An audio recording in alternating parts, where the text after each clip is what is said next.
저는 안정적인 대장주인 현대차하고 기아 같은 경우는 여러분들이 포트폴리오에 좀 담으셨으면 좋겠어요. 그리고 두 번째 포트폴리오에 담으셔야 될 종목은 로봇하고 자율주행 쪽에서 이제 핵심 기업이 있거든요. 뭐 현대모비스라든지 또 현대오토에버 같은 그런 종목군들은 역시나 여러분들 포트폴리오 안에 넣으셨으면 좋겠고, 세 번째는 지배구조 쪽에서의 개편이 확실시되면서 주도할 수 있는 현대글로비스, 이런 종목군들을 믹스해서 여러분들 포트폴리오에 넣으셨으면 좋겠고, 대응 전략 같은 경우에는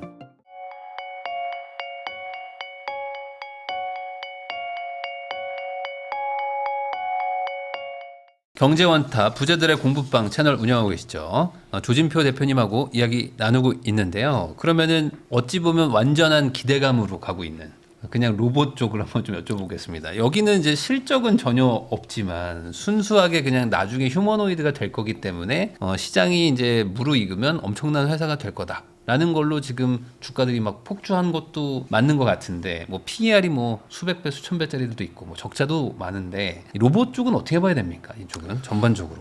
지금 로봇에 대한 평가를 하자라고 하면 아무래도 올해 1월 달에 있었던 CS 2026에 대한 부분들을 얘기 안 할 수가 없겠죠. 아틀라스가 첫 양산 모델을 등장을 하면서 세계가 깜짝 놀랐으니까요. 네. 해외 미디어들이 아틀라스에 좀 집중을 하고 있고, 또 특히나 영국의 테크레이더라고 하는 쪽에서는 세계에서 가장 진보된 휴머노이드 로봇 중에 하나를 아틀라스로 콕 집어서 지목을 했으니까요. 현대뿐만 아니라 한국이 로봇을 진짜 잘 만들었다. 이거는 이제 인정을 해야 된다는 거죠. 맞습니다. 네. 그래서 시넷이라고 하는 전문 업체가 CS 2026에서 로봇 분야의 최고상을 아틀라스에게 줬거든요. 네. 로봇 가운데서의 최고다라고 이렇게 줬는데, 공장에 이제 도입이 된다라고 하면 사실 어떤 효과가 나올지에 대한 퀘션 마크, 질문을 하시는 분들이 굉장히 좀 많아서, 공정에 도입을 하게 되면 어떤 부분들이 좀 잘 전개될지를 좀 말씀을 좀 드려볼게요. 우선 첫 번째는 무인화 생산 공정의 마지막 퍼즐이 좀 완성되지 않을까 싶은 거죠. 왜냐하면 노동력이라든지 아니면 인건비가 계속해서 상승을 하고 있는 지금 현 위치에서 아틀라스가 공장에 투입이 된다라고 하면 이 게임이 끝나는 거죠. 최근 리포트 중에 아틀라스를 투입한 싱가포르의 혁신센터가 있는데요. 그 혁신센터에서 아틀라스가 조립을 하는데 숙련공 대비해서 30% 이상 조립 숙련이 많이 좋아졌다라는 보고서가 있었으니까요. 그리고 24시간 가동되고 쉬지 않고 가동되고 있기 때문에 생산성은 말할 것도 없겠죠. 두 번째는 B2B 로봇에 대한 판매를 통한 캐시카우를 안정적으로 갖고 올 수 있다는 거죠. 그러니까 현대차가 자기들 공장에만 쓰려고 천문학적인 돈을 들여서 보스턴 다이내믹스를 인수했다? 이건 아니라고 보고 있거든요. 전 세계에 물류사, 제조기업 굉장히 많으니까 그 물류사하고 제조기업에 아틀라스 도입을 하려고 보스턴 다이내믹스를 인수하지 않았을까 싶고요.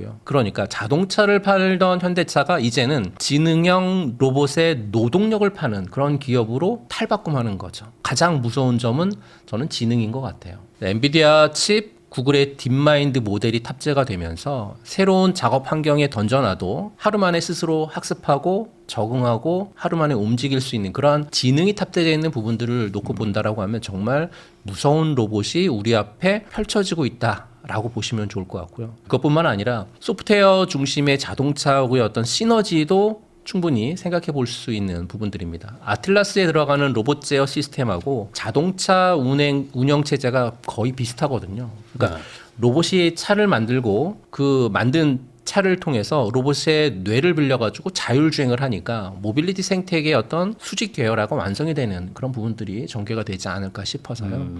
단순한 제조 원가를 뭐 절감하는 것뿐만 아니라 기업 가치를 이제는 현대차가 테슬라를 넘볼 수 있는 그런 어떤 기업 가치까지 올라오는 그런 상황이 곧 도래하지 않을까. 라고 말씀드리고 싶습니다. 야, 근데 이제 테슬라는 아무래도 이제 인공지능부터 뭐 제조까지 이제 모든 걸 다 하기 때문에 이게 이제 하나의 회사에서 한다는 걸로 어찌 보면 이제 되게 평가를 좋게 받는 거잖아요. 매출 대비. 수익 대비. 근데 이제 현대차는 말씀하신 것처럼 이제 다른 데와 이제 연합군을 구성을 한 건데 핵심이라고 말할 수 있는 AI는 없는데 그럼에도 불구하고 이게 가능하다고 봐야 될까요? 뭐 테슬라를 뛰어넘는다?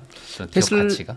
테슬라를 뛰어넘는다라고 하는 부분들은 테슬라하고 동종 업계에 있어서의 형평성을 놓고 네. 기업 가치를 잴 수 있을 만한 부분들이 지금은 아직까지는 없거든요. 아틸라스하고 옵티머스 두 로봇밖에 네. 없으니까 단순하게 로봇만 놓고 봤었을 때는 잠시 후에 말씀 좀 드리겠지만 아틸라스든 옵티머스든 어디가 더 뛰어나냐 뭐 이런 얘기도 충분히 해주실 수 있는데요. 그런 것들조차도 말씀 좀 다시 드려볼 거고 기업적인 측면에 있어서 테슬라를 현대차가 뛰어넘는다라는 건 아직까지는 좀 뭐랄까요 시간이 좀 많이 걸리지 않을까 싶습니다. 그렇지만 최소한 지금 자동차 회사로서 받는 그 저평가는 상당 부분 해소가 될 것이다. 로봇을 통해서 이제는 로봇 기업이 되는 거기 때문에. 맞습니다.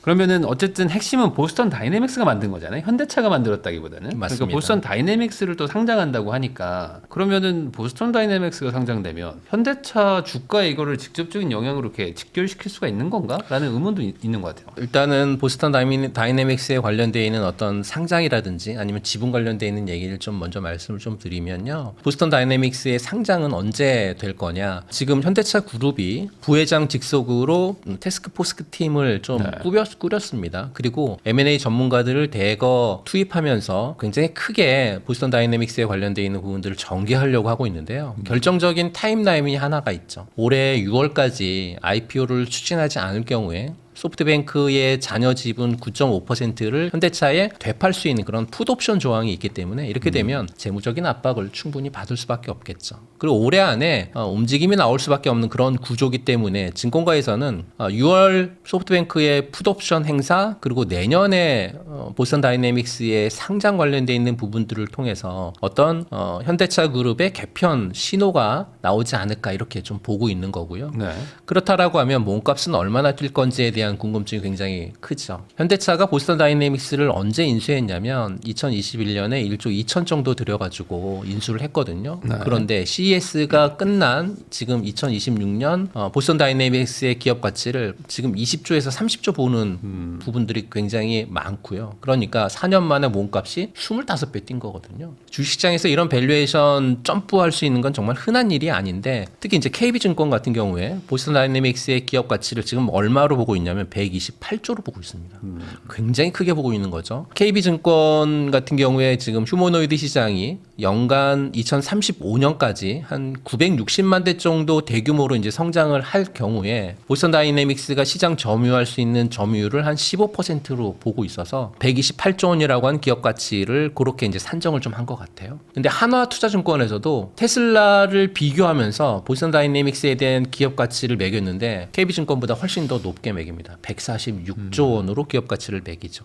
그러니까 증권사마다 약간 편차가 좀 없잖아 있는 것 같아요. 하지만 시장의 기대감 자체는 굉장히 크다라는 걸 말씀드리고 싶고 IPO 이후에 보스턴 다이내믹스의 어떤 적정 가치를 계산해라라고 했었을 때 지금 평균적으로 나온 보고서의 평균 가치는 한 30조 정도가 된다라고 하는 걸 놓고 봤었을 때 이제는 보스턴 다이내믹스의 상장을 통해서 현대차 그룹의 어떤 판도가 바뀌는 그런 형태로 전개가 되지 않을까라고 볼 수 있을 것 같습니다. 아니 근데 그래도 이제 30조짜리가 뭐 그게 현대차가 전부를 다 가지고 있는 건 아니니까 맞습니다. 현대차 주가가 올라가는 거는 또 이제 여기 상장사가 또 따로 있는 거니까 이게 바로 이렇게 딱 이어지는 건지 단순히 기대감인 건지 이 부분이 좀 헷갈리긴 해요. 이어질 수 있을 가능성이 굉장히 높죠. 왜냐하면 지분을 갖고 있는 회사들이 몇몇 회사들이 같이 있으니까요. 또 보스턴 다이내믹스를 통해서 현금이 창출이 된다라고 하면 현대차 쪽에서 어떤 지배 구조에 대한 부분들도 약간의 변화가 일어날 수 있다라고 하는 그러한 일들이 전개가 되기 때문에요. 지분을 보유하고 있는 걸 통해서 지분 가치가 전개가 된다라고 하면 어쨌든 지분을 갖고 있는 게 현대차든 아니면 현대차의 어떤 그룹사든 뭐 지분 가치는 평가 이익으로 남을 수밖에 없기 때문에 충분히 주가의 흐름에서도 긍정적인 시너지를 볼 수 그리고 있을 이제 것 뭐 같습니다. 그 로봇의 제조를 어쨌든 현대차 그룹이 할 거니까 그거에서 나오는 또 매출도 이제 상당할 것이다. 이렇게 봐야 된다는 거죠. 네. 그러면은 결국에 이런 상황에서 현대차가 아까 말씀하신 것처럼 한 15% 정도의 휴머노이드 시장에 점유를 한다라고 보면 이제 그렇게 커진다는 건데, 그렇게 되려면 어쨌든 테슬라와의 경쟁이겠죠. 그럼 테슬라 대비 우위가 있으니까 지금 이렇게 다들 뭐랄까 열광을 하고 있는 것 같기도 한데, 테슬라도 잘하고 있는 거 아닌가요? 맞습니다. 테슬라도 굉장히 잘하고 있고요. 현대차도 굉장히 잘하고 있습니다. 근데 본질적인 차이가 좀 있는 것 같아요. 그러니까 이 두 로봇은 처음부터 추구하는 방향이 좀 다르다라는 거죠. 어떤 방향이 다르냐면 아틀라스 같은 경우에는 정밀 기술자예요. 이를테면 옵티머스, 테슬라의 옵티머스 같은 경우에는 대중형 보급 노동자라는 거죠. 현대차가 산업용으로 공장 생산 경쟁력을 끌어올리기 위한 어떤 그런 전략으로 아틀라스를 전개해 나가고 있고, 테슬라 같은 경우에 대중화를 염두에 두고 옵티머스를 내세워서 로봇 대전에 뛰어들고 있다라고 보시면 될 것 같습니다. 그래서 아틀라스가 낫냐 아니면 옵티머스가 낫냐, 둘 중에 어떤 게 낫냐라고 하는 문제가 아니라 누가 자기 전략을 먼저 실현하느냐, 그 싸움이 지금 전개되고 있다라고 보시면 될 것 같고요. 네. 물론 이제 아틀라스가 옵티머스보다 우위에 있는 점은 한두 가지가 있어요. 첫 번째는 단순화된 구조를 통해서 어떤 교체에 대한 용이성이 좀 있는 것 같아요. 보셨던 것처럼 팔이라든지 다리라든지 360도로 자유자재로 움직이거든요. 돌아가고요.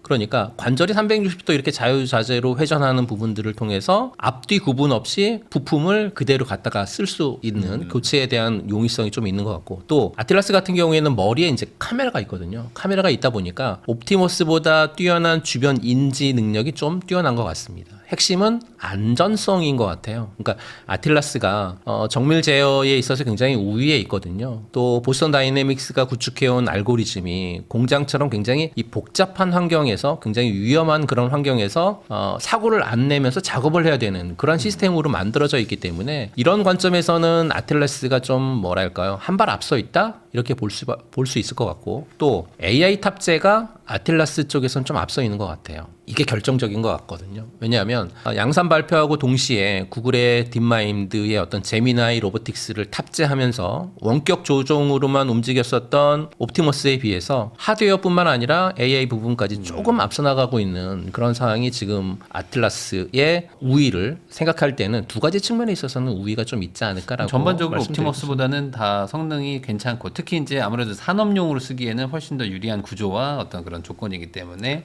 이거를 절대 뭐 우리가 간과해서는 안 된다. 네. 이렇게 봐야 된다는 거죠. 그러면 결국에 아틀라스 그 양산형의 제품, 그러니까 부품을 뭐 납품한다거나 이런 소위 말해서 소부장 기업들이 또 여기도 있지 않겠습니까? 맞습니다. 뭐 그런 곳에 투자한다거나 뭐 이런 소위 말하는 이제 로봇주로 불리는 곳들이 너무 또 약간 좀 다 천차만별이라 여기서도 약간 투자를 할 어떤 인사이트가 있을까요? 뭐 사실은 로봇주들이 지금 가장 리스크라고 하면 돈을 못 번다고 하는 게 가장 큰 리스크죠. 네, 사실은. 돈이 안 되죠. 네, 맞습니다. 이제 기대감으로 많이 올라가고 있는 부분들인데, 그렇다고 하면 그 기대감을 뛰어넘는 건 정말로 실적이 이제 찍혀야 기대감을 뛰어넘으면서 주가가 이제 제대로 움직일 가능성이 굉장히 높은데요. 그래도 로봇주 중에서 핵심적인 몇몇 종목들은 저평가는 아니더라도 실적이 그렇게 잘 안 나온다 하더라도 기대감이 굉장히 크기 때문에, 특히나 이제 대기업들하고 같이 손잡고 있는 부분들이 있기 때문에 그런 어떤 시너지를 생각한다라고 하면 좋은 종목들이 몇몇 종목이 있죠. 첫 번째 종목은 제가 로봇주 얘기할 때 이 종목은 빼놓지 않고 얘기하고 있는데요. 레인보우 로보틱스입니다. 아시겠지만 뭐 삼성전자의 든든한 뒷배경이 있죠. 특히나 뭐 휴머노이드라든지 아니면 협동 로봇 쪽에서 1등 기업이 레인보우 로보틱스고, 삼성이 지분 투자를 했고 전략적 파트너적인 부분들로 전개가 되고 있는 상황에서 로봇 생산의 어떤 자동화라든지 아니면 휴머노이드 쪽에서 연구 개발이 진행이 되게 되면 삼성하고의 시너지를 굉장히 크게 가져갈 수밖에 없는 그런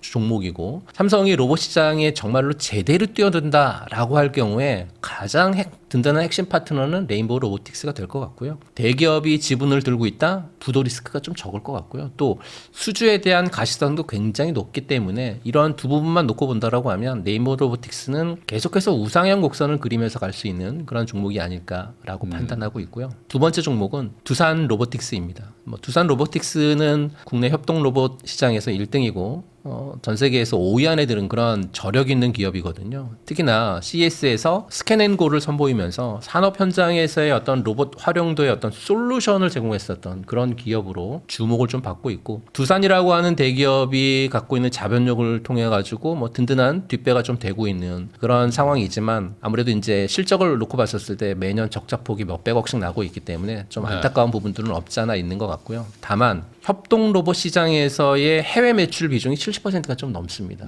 그리고 납품 레퍼런스가 이미 쌓여져 있는 그런 기업이기 때문에 이익이 전환되는 시점 2026년 말이나 또는 2027년 정도 됐었을 때 전환되는 그 구간에서 좀 집중적으로 체크해서 보시게 된다라고 하면 어렵지 않은 그런 종목이 되지 않을까 싶고요. 세 번째는 뭐 SPG하고 사면 같은 종목도 마찬가지인 것 같아요. 네. 감속기하고 모터 쪽에서의 좀 강소 기업이거든요. 특히나 SPG 같은 경우에 일본 기업들이 독점하고 있는 고정밀 감속기를 국산화한 그런 기업이고, 사면도 마찬가지로 뭐 삼성이나 현대나 LG 같은 쪽에 안정적으로 부품을 공급하고 있는 레퍼런스도 굉장히 잘 쌓여져 있어서 이런 종목군들 위주로 로봇주를 편성하신다라고 하면 어렵지 않은 그러한 어떤 전략이 되지 않을까 말씀드립니다.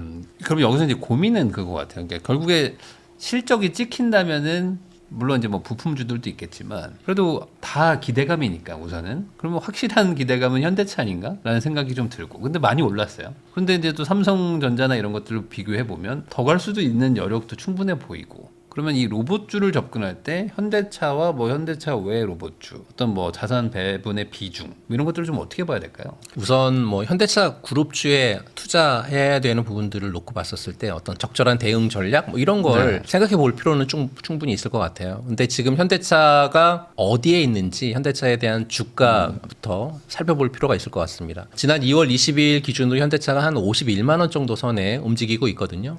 최근에 현대차에 대한 리포트를 낸 애널리스트 한 28명이 전부 다 현대차를 매수 의견을 좀 내고 있어요. 그러면서 12개월 목표 주가를 60만 원 정도 보고 있거든요. 지금 가격이 한 51만 원 정도니까 그래도 한 20%가량 상승할 수 있는 여력이 좀 없지 않아 있는 거죠. 근데 특히 주목해야 될 부분들은 가장 높게 제시한 증권사죠. BNK 증권 같은 경우에는 현대차를 12개월 목표 주가 65만 원 제시했고요. 삼성증권 같은 경우에는 놀랍게도 80만 원을 제시합니다.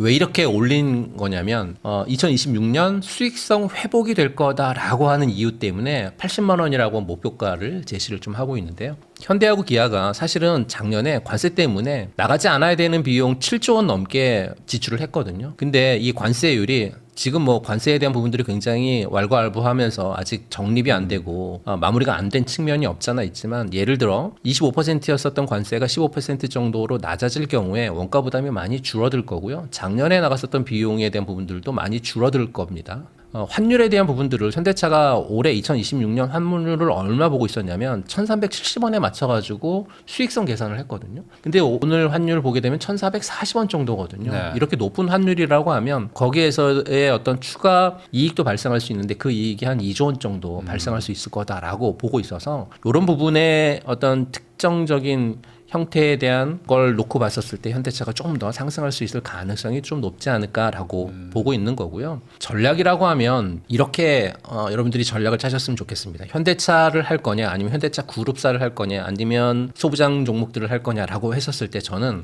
안정적인 대장주인 현대차하고 기아 같은 경우는 여러분들이 포트폴리오에 좀 담으셨으면 좋겠어요. 그리고 두 번째 포트폴리오에 담으셔야 될 종목은 로봇하고 자율주행 쪽에서 이제 핵심 기업이 있거든요. 뭐 현대 오비스라든지 또 현대 오토에버 같은 그런 종목군들은 역시나 여러분들 밸류체인 안에 여러분들 포트폴리오 안에 넣으셨으면 좋겠고, 세 번째는 지배구조 쪽에서의 개편이 확실시되면서 주도할 수 있는 현대글로비스, 그러니까 현대차, 기아, 현대모비스, 현대오토에버, 현대글로비스 같은 이러한 종목군들을 믹스해서 여러분들 포트폴리오에 넣으셨으면 좋겠고, 대응 전략 같은 경우에는 334 전략을 말씀 좀 드리고 싶습니다. 일단 30%는 지금 이 믹스해야 되는 종목군들의 말씀드렸던 종목군들을 먼저 사시는 거죠. 네. 그러니까 조정이 오면 사야지 하다가 놓치는 종목들이 굉장히 많으실 거거든요. 특히 지금 같은 장에는 이런 대형주들은 마찬가지거든요. 그러니까 나가라가는 종목을 쳐다보지 말고 30%의 비중은 믹스해야 되는 종목군 말씀드렸던 종목군들을 지금 당장 조금씩 사시는 게 30%고요. 나머지 30%는 보스턴 다이내믹스의 어떤 상장 예비심사 청구 이런 청구 같은 이런 어떤 메시지가 나오는 뉴스가 나오는 그런 구간에 30%를 또 추가적인 부분들로 믹스되어 있는 이런 종목군들을 사시는 전략. 네. 그 나머지 40%는 시장 전체가 흔들려서 주가가 일시적으로 밀리거나 눌림이 나올 때 비중을 채우는 전략으로 하신다라고 하면 어렵지 않게 종목에 대한 수익을 날 수 있다. 40%는 그럼 좀 현금을 좀 가지고 있으면서 좀 맞습니다. 보자. 네. 너무 좀 약간 올라간 것도 있으니까. 맞습니다. 항상 보면은 이게 올라갈 때 조급해서 다 태우거든요. 그리고 나서 이제 그렇죠. 빠졌을 때 가격 너무 좋은데 살 돈이 없다 그러잖아요. 그런 거를 또 막기 위해서는 좀 일부라도 좀 현금을 좀 가지고 있자. 항상 이걸 좀 얘기를 해주시는 것 같습니다. 네.